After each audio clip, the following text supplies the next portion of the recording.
Hi. So in this video, we're going to talk about the law of sufficiency and abundance.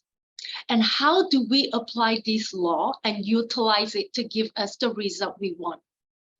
Abundance always feel good and lack always feel bad. We have the free will to choose. We must tap into the truth, who we really are, and that we are enough no matter what happens. And we are more powerful than any circumstances, and not let any circumstances control us. Give ourselves permission to feel enough, to feel love, grateful for what you have, and to raise your vibration. When we talk about abundance, many people think about money. Money is a story that we all caught in. We're all caught in this money culture. We make money more important than human life. We make money more important than the natural world. And many times, people will sacrifice themselves, our relationship with spirit, over money. The culture that we live in promote us to give up everything and anything that we truly value for money, as if it is more valuable than that. And we all know that is a lie. We all know that is not true. It is the culture that we're living that shape us into people who persuade that sometimes at all costs. So we live in a culture that believe very unconsciously and unexamined in scarcity, that actually not enough to go around. And that belief is so unconscious and so unexamined. It is before thinking, even before evaluation. It comes from when you when you wake up in the morning and immediately you think you did not get enough sleep, no matter what. No matter what time you go to bed, no matter how many hours you sleep, it is the automatic pilot response that we have to life, and there is not enough. It defines the way we see the world. It makes us see scarcity. Now, I learned from my mentor that there are 3 toxic myths that make up the lies. Number 1, there's not enough.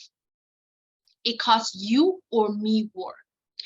I make it at your expense, so we have to compete for resources. Not enough to go around. More is better, and that's how you protect yourself from not getting left out. So we become obsessed in acquisition of wealth and things.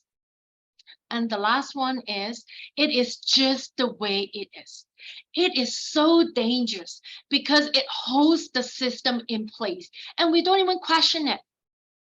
These myths are lies because it holds the culture of money, of consumer. We take and take and take. It's a me, or more. We find our group and we protect at all costs. So we take whatever we can at the expense of everybody else to ensure that me and my group of people are not left out. We live in separation and inconsistent with our nature. Money doesn't belong to anybody, but it belongs to everyone. You really have to get this. Once we have our needs met, the word enough sounds like it's an amount of money that I need to get, but it is a state of being. Being is not doing, it's not gathering. So now I want you to really think and say this to yourself: I have enough. I am enough. I am grateful for what I have, and all I want is to share. When we start to reframe how we talk to ourselves, our world change, our life change, the way we see things change. When we let go of what we don't really need, It freed up a lot of energy that was tied up in the chasing. Pay attention to what we already have, and it will expand. The more we share, the more we pay attention to it, the more we nourish what we have.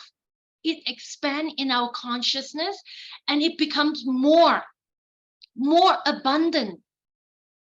It's not by adding more stuff. And I want you to really get this again.